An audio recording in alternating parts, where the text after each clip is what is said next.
Hey, this is Fireman Rob. You know, optimal performance isn't something that happens just by accident. I know this for a fact from being a fireman and doing way too many Ironman triathlons in full firefighter gear. But everybody always asks me, what's your secret? I can give you one secret. That's the right stuff hydration. Hydration is important when it comes to being present in the moment, ready to run into the fires and being capable of showing up every single time at your best. The right stuff was created for NASA, by NASA, for their astronauts. Now it's trusted by professional athletes in Major League Baseball, NBA, NFL, and most of the top-tier college sports. It's not an accident to prepare yourself to be great. If you're looking for that next edge, go to therightstuff-usa.com and enter the code FiremanRob and you will get 10% off at your checkout. This is an opportunity I wouldn't pass up. I have and still do use the right stuff. It's serious hydration for serious athletes, from the weekend warriors to those on the front lines. Make this a part of your habits to be the best you daily. Welcome to Forged in the Fires podcast with Fireman Rob. Being a fireman, father, veteran, husband, world record holder, and Ironman, he brings stories of experience to impact your life while challenging you to live it. What do you want from your life? Why do you want it? Are you willing to go through the challenges to get there? If you have the courage to take that first step, let this podcast be the catalyst to start your fire while you bring the resilience to make it continue to burn. Our lives are made up of moments called right nows. So let's get started. Forged in the Fires podcast with your host, Fireman Rob, begins now.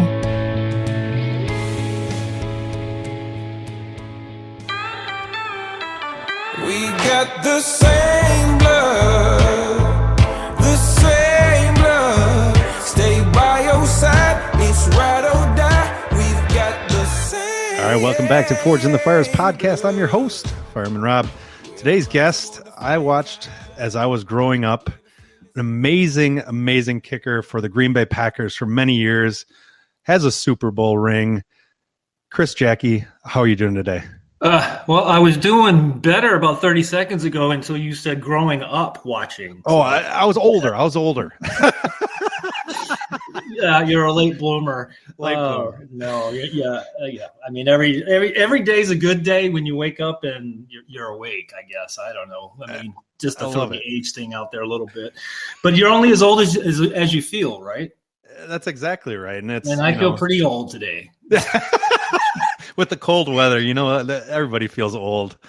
Yes, they do. Yeah. We were discussing that before we came on. You got to love Wisconsin weather. A week ago, we were 95. Today, we're what, 50? 50, 55? Yeah. I can imagine when you're kicking, it was even more exciting. Yeah. Yeah, right. No, cold is cold. I don't care. Those sexy yellow pants we wear on game day, they may look warm, but they're not. Yeah, there's no wool underneath them. No, not at all. Maybe a pair of pantyhose, but no wool. I love it. And so now you went to UTEP, right? I did. Okay, and then you were drafted in the 6th round. I think it's always interesting talking to individuals who went through the draft process. What was that like when you get out of college and you're sitting there going, is somebody going to take me, and where am I going to go to? What was that like for you? Well, it was a little bit more, I guess, nerve-wracking because, I mean, we had no cell phones. The only phone I had was my rotary dial-up in my dorm room. So you kind of had to hang out in your dorm room for 2 days. Yeah, wow. My agent was telling me and this is back when there were 12 rounds, and I think the first day they did 3 and then 4 through 7 or something, maybe on the second, and the remainder on the final day.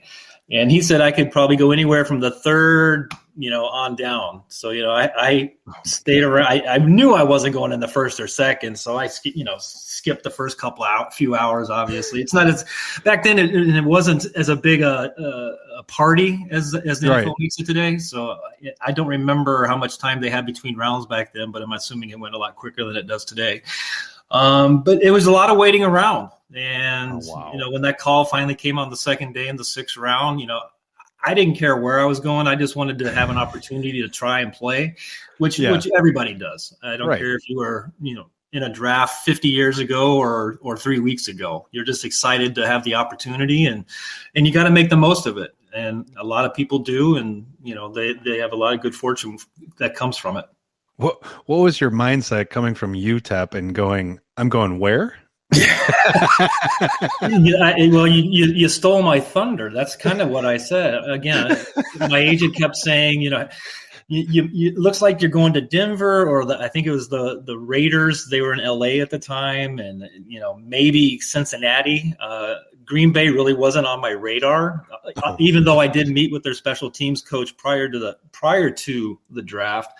But like I said, you're just excited to go, just to be drafted is always an honor, and the excitement that goes along with it, and the opportunity to come up to. And I didn't know much about Green Bay at the time, other than it was cold. But you learn fast how much history and what the Packers mean to the NFL and to the sports world, for that matter. And the biggest thing that I always love talking to people about is mindset. And I think every single person that has ever watched the NFL goes, I don't want to be a kicker. I just don't want to be that guy where they go, hey, you've been sitting over there. I want you to win the game now. Right. And I had a few of those games. You don't do a whole lot the whole game, and then you're in the last 2 seconds, and you got to do your job. But that's what separates the good ones from the bad ones, is when they can come in. I think Mason's done it for over 12 years. Ryan Longwell did it after me. Jan Stenerud and Chester Markle did it before me. And that's just the Packers. I mean, there's a lot of excellent kickers around the league, and have been throughout the years, even ones I played with. But that's also the crazy thing, is you realistically have somebody. It's it's like the quarterback position, where you have somebody who is your cornerstone for that position, and it's a huge position, because you're still fourth, right? Are you still fourth all time? Yeah, let's see. It's Mason, obviously, given his long tenure there now. He's in the lead. I think then Ryan, then I think it's Don Hudson. Don Hudson, thank you, and then myself. Yeah, so I'm still top 5. That's pretty. I mean, that's impressive. with the history of the Packers, it's not bad to say, yeah, I'm fourth all time in scoring. Yeah, it is. Just to be mentioned in the presence of some of those names, I'm Mason and Ryan and Don Hudson, and I think Jerry Kramer may even be up there. He used to kick and stuff too, so who knows? It's crazy. It's quite the honor. So now, kind of take me through. I've always wondered. Take me through, those last minute kicks, and what is it? What do you do in your mind, or what did you do in your mind to really center yourself? And then they take the timeout, and then you have to kick again. Right. What did you do to center yourself to be able to just really hone in on getting that field goal? There really wasn't, from my personal standpoint, magic to it. Just your mindset is to never miss, obviously. Right. And you just do what you've been doing. A lot of us have. It doesn't matter if you kicked or played quarterback or defensive back. You've been doing this probably since you were 5 or 6 or 7 years old, going back to Pop Warner. You just go out there and do what you know how to do. And, you put it in God's hands, or the holder, him as well. Is that what you called the holder? Yeah. No, I would never call it no. But yeah, you just go out there. Things happen so fast, before a kick, what the play clock is, 30 seconds, 35 seconds. And, but by the time the play prior to a fourth down is over, and by the time they figure out, hey, let's kick it, not kick it, you got 20 seconds to run out there, get your spot and kick. Which is probably a good thing, because kickers are a little flaky, so that doesn't give us a lot of time to think about it. It's crazy to think, but I love that statement of what your job is. Right. Do it. Absolutely. Yeah. Now, what did it feel like to be in the Super Bowl? Because that's something that people go their whole career and can never get to that point. And you had 2 field goals and an extra point in that game. Right. What did it feel like to be at that Super Bowl?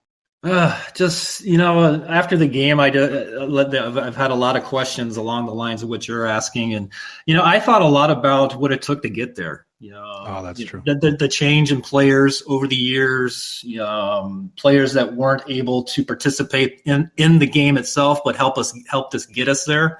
Right. Names like a Brian Noble or, a Sterling Sharp. Yeah.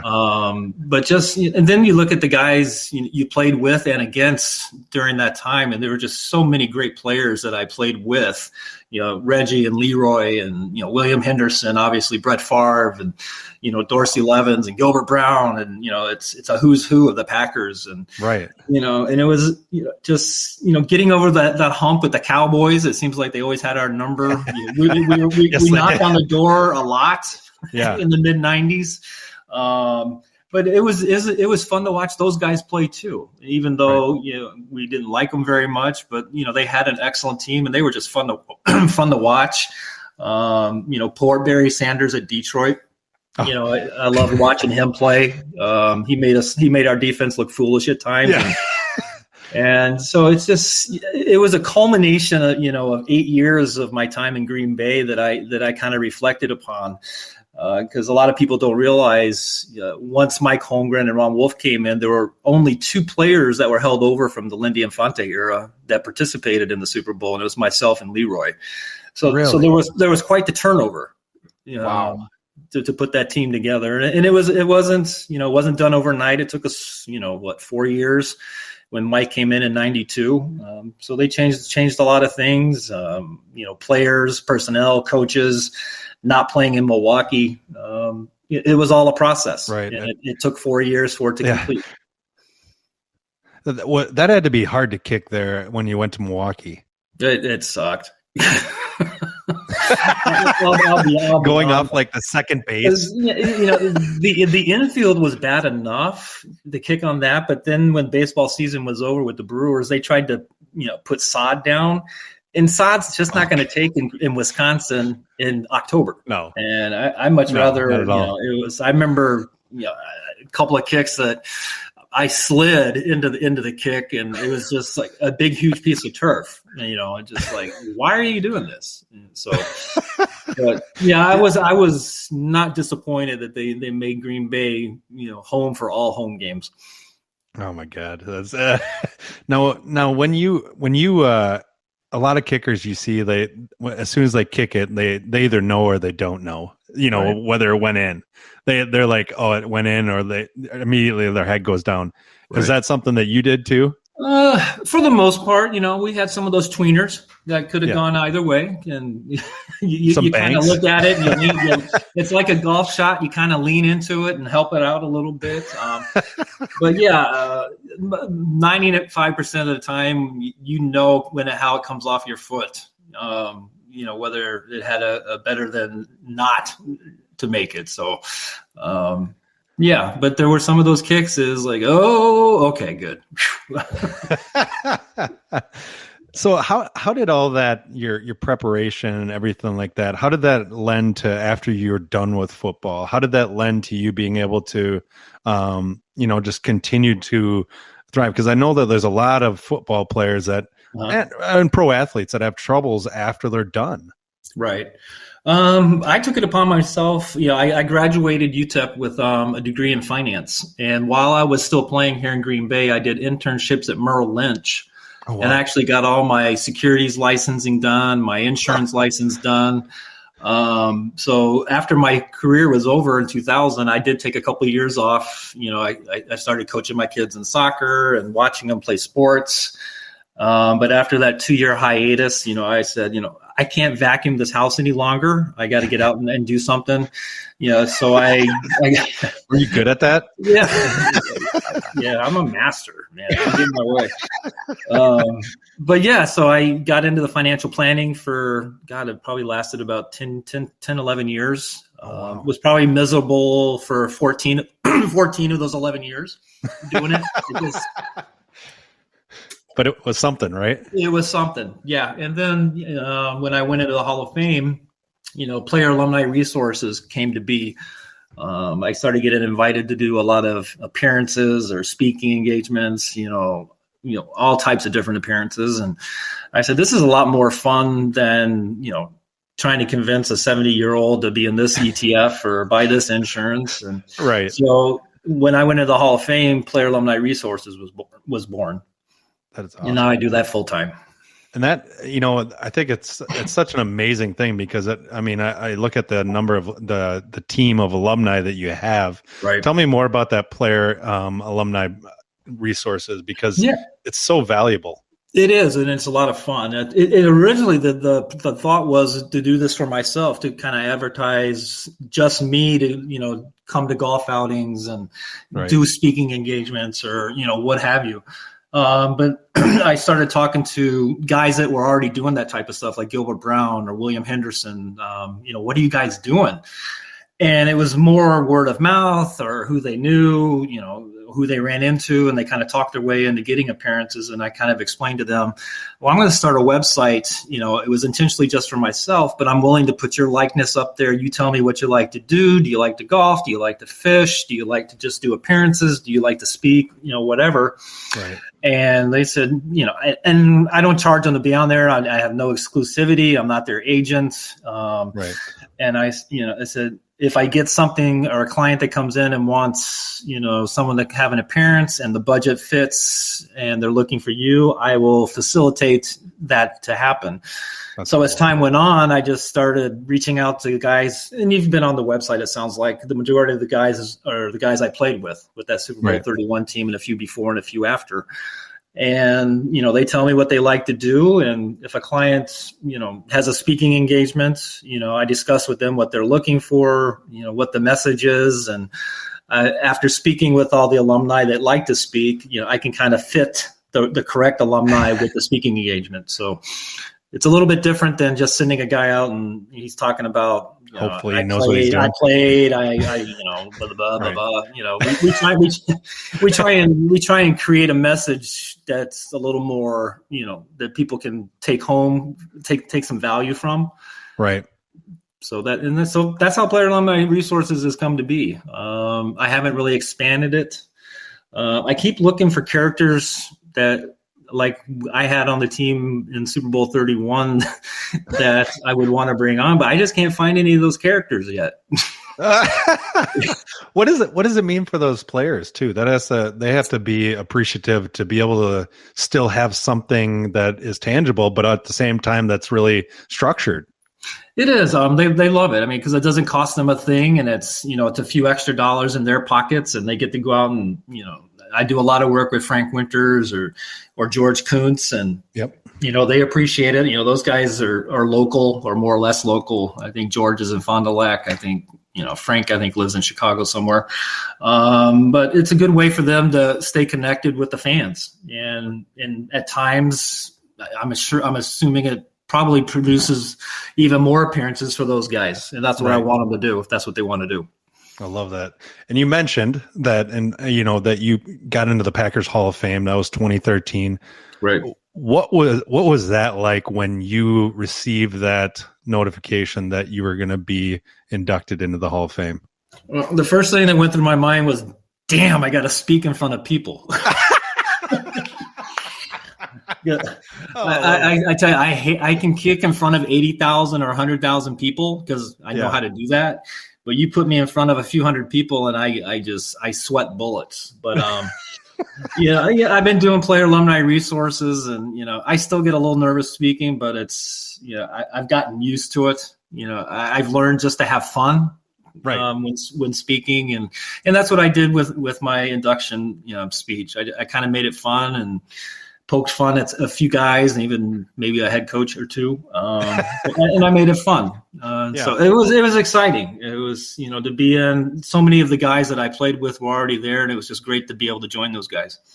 That's amazing. Do you still get nervous when you watch kickers, or is it just kind of like, good luck? No, I do not get. I do not get nervous for those guys. Although, what was it like 4 years ago? Mason was just having a really bad he year. was having a brutal. I felt nervous for him. Did you ever have any streaks like that where you just couldn't get back in? I never had. I know that the year we're talking about with Mason, where like his whole season was just. Oh, he was off. Just off. No, I never went through anything like that. Not knock on wood. Although I don't need to knock on wood because I don't foresee myself kicking anytime soon. Oh, you never know. But you never know. I'm sure I had, a game or two where I just I don't even know if I know how to kick anymore. It just goes through your head, and I'm assuming that's true for any position, Right. Can't catch after the first game last year, I was wondering if Aaron Rodgers could throw a touchdown pass, after he got stomped by the Saints. And then, they shook it off and then didn't mess up again until a playoff game. Yeah, exactly. Yeah. So now you have a podcast as well, right? Yeah, my wife and I do. It's called Jackie's on the Job, and my wife's name is Terry, and we do it for fun. We talk about current events. We talk a lot about her book. Is this a lousy job or is it me? We just oh my God, that's a great book. It's a great title. And if you haven't gotten it, you should go on Amazon and pick one up. I will do that. But yeah, we just have fun. Sometimes we talk about if something current events is going on, we'll talk about a little bit. We try to stay, she tries to stay away from politics. I try harder. But we have fun doing it. It's a good time. We try and put one out probably once a month, depending on, how busy our schedules are. And we don't have any sponsors, not looking for any, unless somebody wants to pay us big. I'm not going to decline any money. Yeah, exactly. But we just have fun doing it. And we've gotten great feedback from a lot of different people. We talked about, the loss of our dog over a year ago. My wife has a few health issues. We've talked about that extensively on a few podcasts. So, we just have a good time with it. I see the blue shirts and sushi. That was the very first one. Yep, that was the first one. I was like, met. That's a good one. I love it. So what kind of led you to that doing that podcast with your wife? Time. with COVID, we were both working from home. My business almost basically shut down for over a year and a half, for obvious reasons, and couldn't do golf outings, couldn't speak in front of groups of people, and I'm assuming she's the smart one, so I can only assume she said, "Hey, let's do a podcast," because I can't imagine me ever saying that. And I probably said, "Well, what do you want to talk about?" Yeah, and she says, "Well, let's talk about this." And I said, "Fine, let's go. Let's do it." So it was a time thing with COVID. We just, wanted to do something. We knew a lot of people were probably staying home and listening to a lot of different podcasts. I know she listens to a few. So it just sounded like fun, and it was a way to kind of market, her book or connect with people that may have some similar health issues as her. And we just have a lot of fun with it. I love that. That's got to be pretty cool to do. It is. Well, hey, I appreciate your time today. I always end all of my segments with the same 3 questions. So are you ready, Chris? I'm ready. All right. If you could go back to your 18-year-old self and tell yourself one thing, what would it be? 18. 18. Yeah, I know. I'll give you some time. That's the way. Wow. Oh my God. I don't know. That's a tough one. I don't know. Looking back, the way my life transpired, I went to UTEP on a scholarship, got to play football in college, got to have fun and drink a lot in college. I don't know how much I would change looking back. So I'm going to say there's nothing I would change. I love that. See, now that's good. That's got to make you feel good. Yeah. That makes up for my first statement. That does. You're welcome.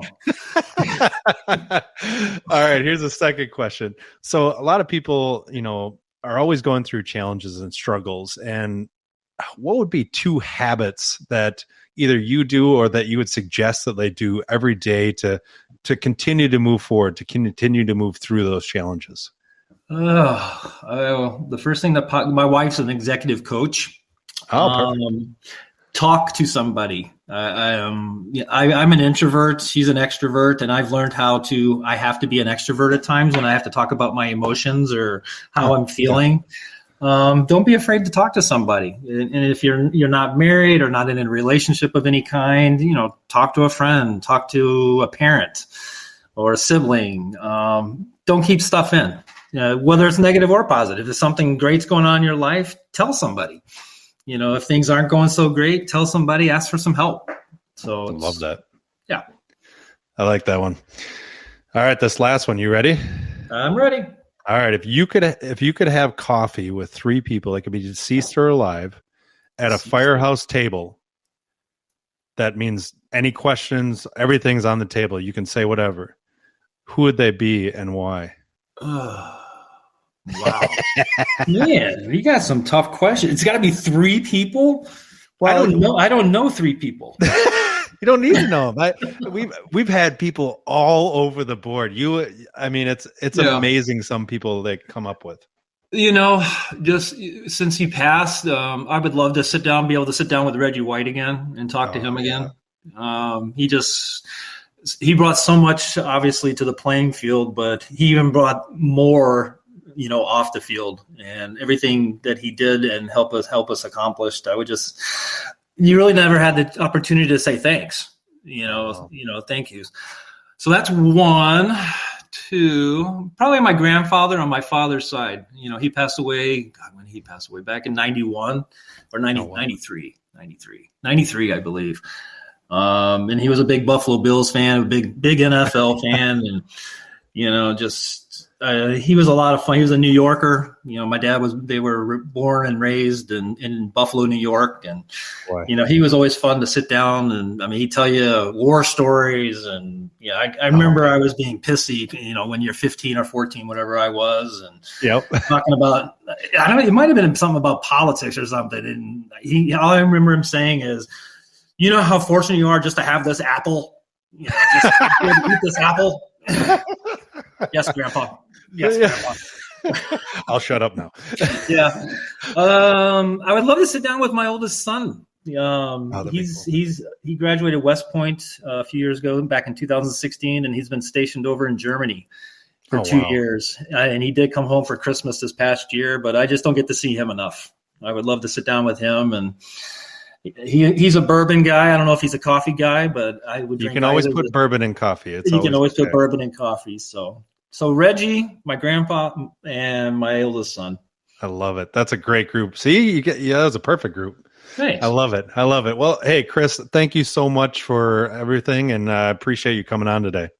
Not a problem. Anytime. I enjoyed it. Thanks for listening and supporting the Forged in the Fires podcast with Fireman Rob. Remember, don't forget to like and subscribe to this podcast, and please share this episode with a friend or family. To find out more about Fireman Rob or reach out about a question, go to www.firemanrob.com.